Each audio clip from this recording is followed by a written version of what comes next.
It was just supposed to be filler. On December 1st, 1976, the Sex Pistols were last-minute replacements for Queen on Today, a regional London evening show hosted by Bill Grundy. What unfolded during that brief live segment wasn't just an awkward interview. It was the spark that ignited a cultural firestorm and forever changed the trajectory of British music.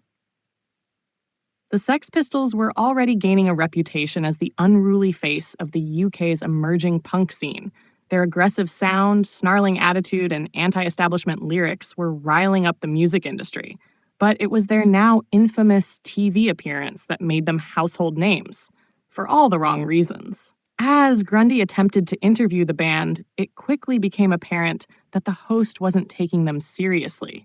He condescendingly asked questions, provoked the band members, and egged on guitarist Steve Jones in particular.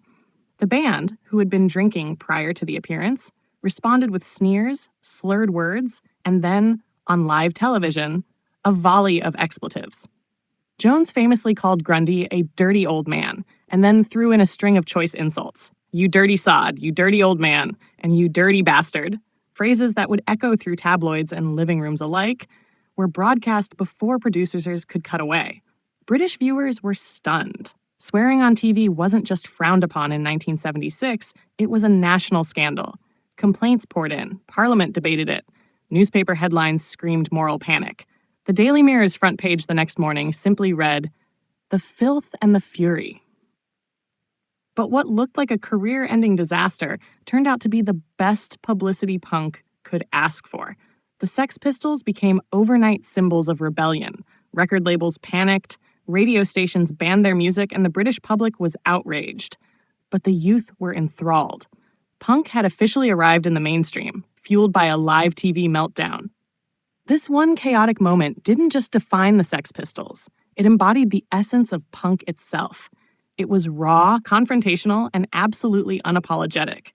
Within months, the band would release Anarchy in the UK, be dropped by their record label, sign with another, and then unleash God Save the Queen, a single so controversial it was banned by the BBC. Still, it shot to number 2 on the charts. Bill Grundy, on the other hand, wasn't so lucky.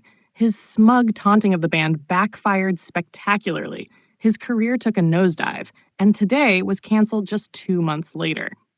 He's now remembered less as a veteran journalist and more as the man who underestimated punk and got publicly roasted for it.